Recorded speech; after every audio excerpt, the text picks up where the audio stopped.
welcome back. My name is Rachel. And I'm Liv, and this is Shoes Off, Mics On, the podcast where we talk about our journey in All-Star Cheer.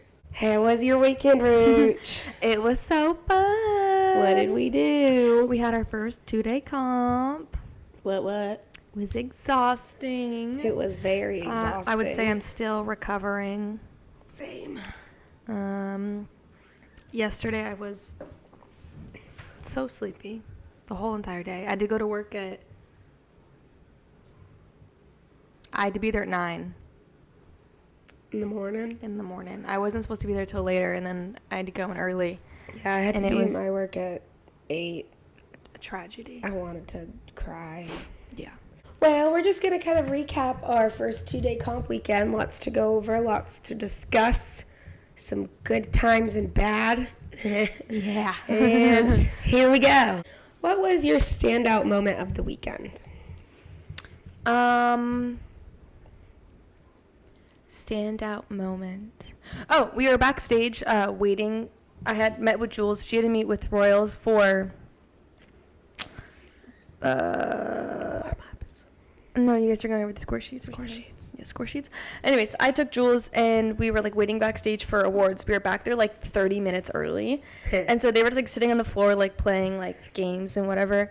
And then this other big team came up and South Bay Cheer 360. Yes, South Bay Cheer 360.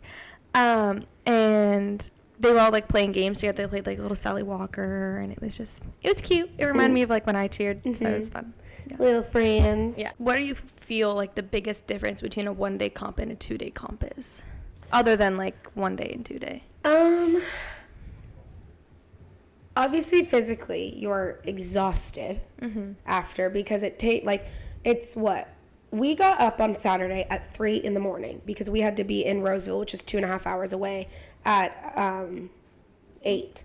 So we got up at 3. We had to pick everybody up, do all the things. So by the time our team even met, we'd already been up and at 'em for 7 hours. We had a full work day. Yeah. And then but aside from that, I think it's fun for the kids. They get to get into the hotel and hang out with their friends all weekend and go shopping and do all the things. But then I also think competing wise, they aren't as hard on themselves about if a little mistake happens on day 1, because they know they have tomorrow. Well, they can't get comfortable with that, but it's okay, something was a little shaky today, but we can fix it tomorrow. Yeah. It gives them that drive and that and day want. 1 being worth less typically on your overall score. Yeah. So I think it makes it better, because overall it's just a better experience. Yeah. You get Do you think the pressure is different when it's a 2-day comp or a bid comp or? Bid comp, definitely. I think for youth, I don't think they really think about it as much, but I know the seniors and the junior teams, they really are thinking about that bid, the whole almost more than the placement. Yeah. It's especially if there's paid bids or partial paid bids. But the youth kids, I don't think they really focus on that quite as much. But yeah, I think bid comps especially have a lot more pressure. Yeah. I think it too, because when you don't get one, you're kind of oh, dang, now we're still waiting. Yeah. And it's still the beginning, so you have time. First bid comp. Yeah, but it's still. It's still just dang, it's nice when you do have it to say okay, we've got that taken care of. You can focus it's out of the way. Yeah. Focus on other things. Yeah. So, but I do understand that when you don't, you're kind of dang. Yeah. But an uneasy. Yeah. Do you have or feel there's a strategy to help our kids stay focused backstage and stay focused on themselves and not worried about everything around them? I mean, not necessarily strategy. I always just have our kids, not watch other teams. We also do, and I will say we do a very good job at this, we make sure that we're always engaging with them and focusing on them. We don't let them kind of wander off and let their eyes go and look other places. We always have something to talk about or work on or do or say.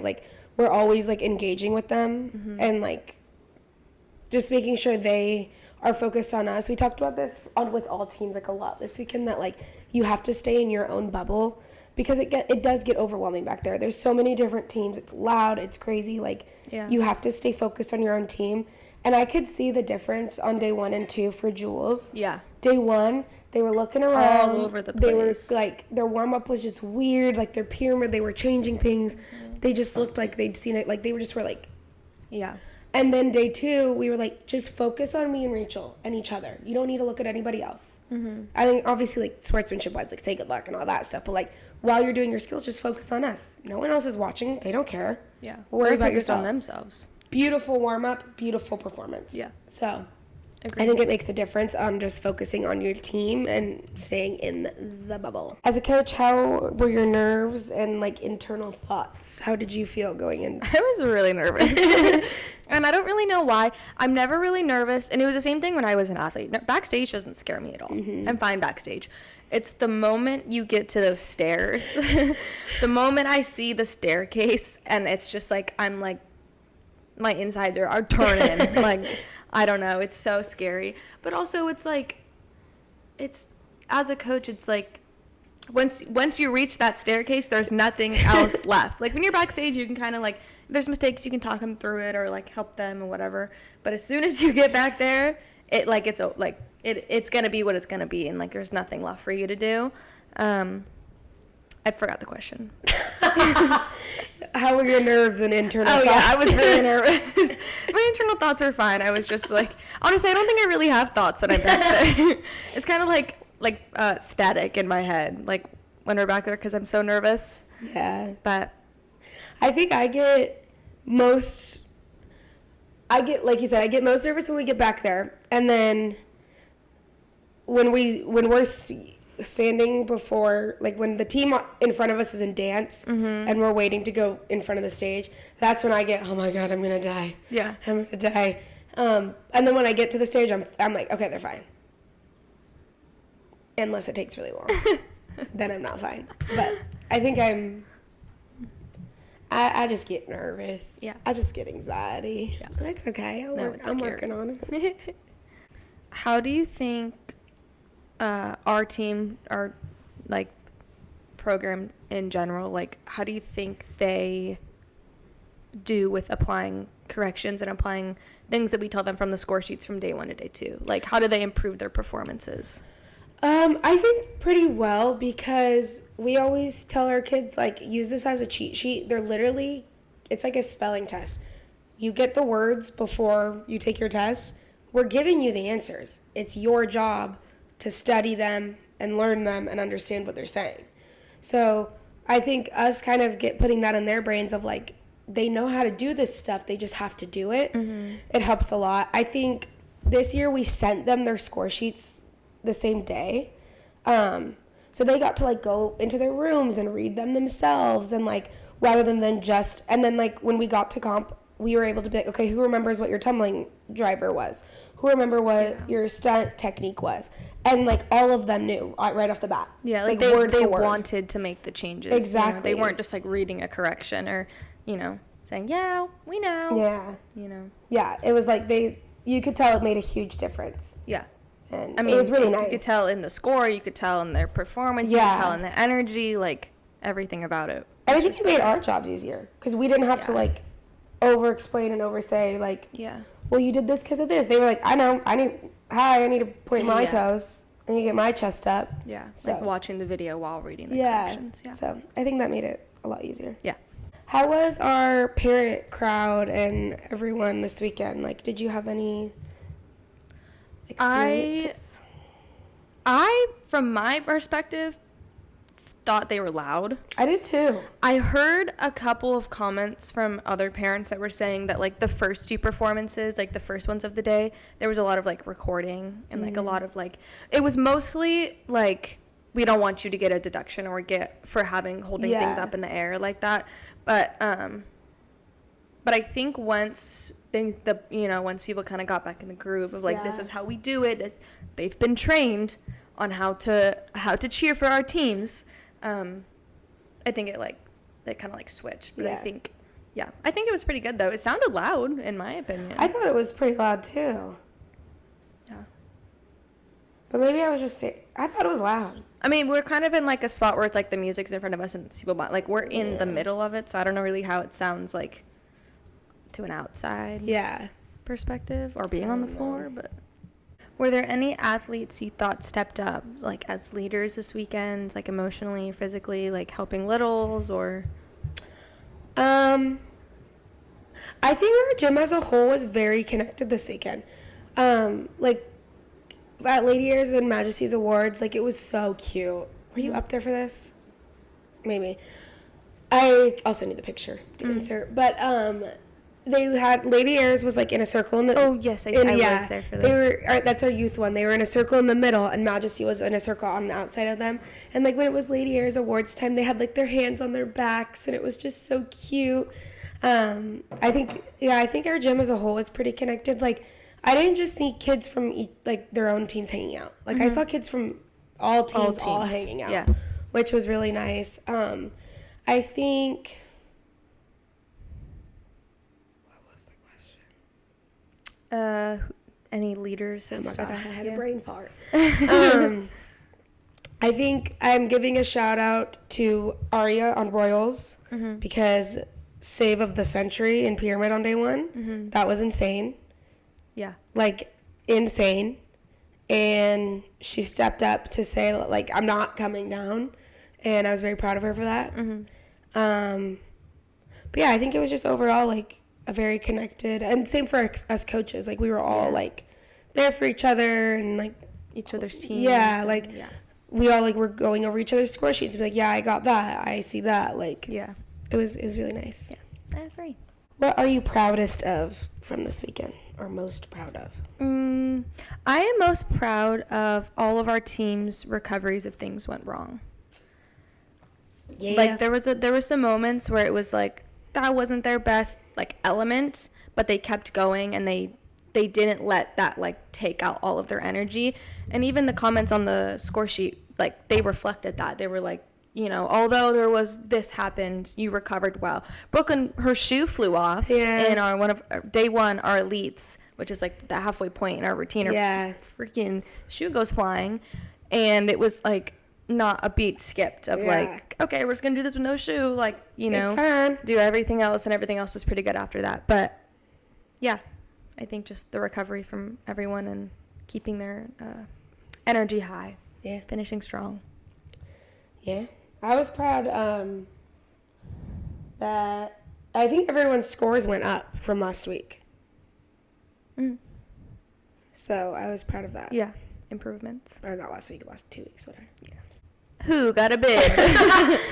Well, Cram Jewels, Lady Airs, and Royalty all got their bids yesterday. Sure did. It was so exciting. It's half of our teams? Of the eligible? Yeah, half of our elite teams. Yeah. Right?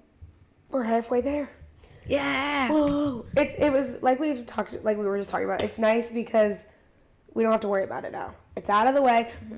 Paid would be nice, but they didn't offer a pay. Right. But it's just nice, and they were so excited, and it's nice for our Jules that were on Jules last year because they're like they get to go again, and like I was telling them this, like they have a taste of what it's like to be in the Warner Circle, like they know, and like they're just excited, and I think it's just gonna continue to grow and go up, and then I'm excited like Lady Airs got it too, because they're very like new, like a lot of these kids have never been on like above like a mini. I don't think any of them have, unless it was a prep team, but like above like a mini, and like they got it at their first comp, and it was so exciting, and it was so surprising. I think for them too. They weren't expecting that. Which almost made it better. Yeah. And then we got to have like cookies and apple cider and like hang out with them last night. So it was super fun. But I'm really happy that we got that. I think it's nice for the parents too, because now they can start planning. That's like always like a little louder. I think that's always like a big thing for parents is like waiting and waiting and waiting and waiting, and sometimes you don't get your bid until like March, which is really close to when Summit is, especially Youth Summit. So it's like the parents knowing that, like, okay, we're going, and as soon as this information comes out, we can get going on this. So now we have about a month off, but when we come back, it's obviously going to get very intense. So how are we, like, planning on, like, preparing for that? Obviously, we have a Christmas break in there. Like, how do we set the kids up mentally and physically to be successful in this next coming, like, 3 months that are crazy? Luckily, I think for our team, our kids are really driven and they don't want to take time off. They want to be in the gym. They want to be at practice. They want to do all the things they can. So I don't think we really have to worry too much about, like, their mindset necessarily, but we're definitely still practicing over winter break as much as we can. I know people have, like, vacations and whatnot. I want a vacation, but I also want a ring. Right. But I think that's the thing is, like, they have to understand that this is the commitment they made, and, like, that there are things you do have to sacrifice for this sport. Not that a vacation is one of those things, but, you know, things like that. And that you do need to put in the extra time. And just because we have time off doesn't mean you get to actually take time off. It's implied. Yes, exactly. But I think we'll be okay. It's a little stressful knowing we go right into comp right when we get back, right? Isn't it the week after? It's like a week after. It's like we have like a week and then it's like comp week. Yeah, but still, that's 4 practices. Right. So, yeah. What about you? I think just like you said, lots of extra practices. Yeah. But I think leading into, I was telling Jules this last night also, that there's an advantage this year because they get to go to like 3 major comps before going to Summit. So by the time they get to Summit, it's going to feel easy. Yeah. They have Palm Springs, then we have NCA, and then we have USA. Which Youth Summit, now that I've experienced it, isn't the scariest comp in the world. It's compared to D2 Summit, I would say it's a lot less scary. So I think that's nice for them too. It's not like I think NCA is going to be scarier for them. Yeah, but we're not going to let it. Then we're going to make it work. Actually, I don't know because I don't know what the venue looks like. Yeah. So I actually don't know. I always felt, I never actually competed at NCA. I always felt Palm Springs was scarier. That little dark hole. Like the little hobbit hole. Yeah. It's very dark and scary back there. It's scary. It's loud, scary. Yeah. I love Palm Springs, though. Yeah, it's so fun. That's our comp debrief. It was nice. It was exhausting. I'm tired.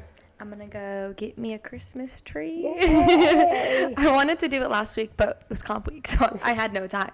I'm going to go back to work. Okay. See you next week. Bye.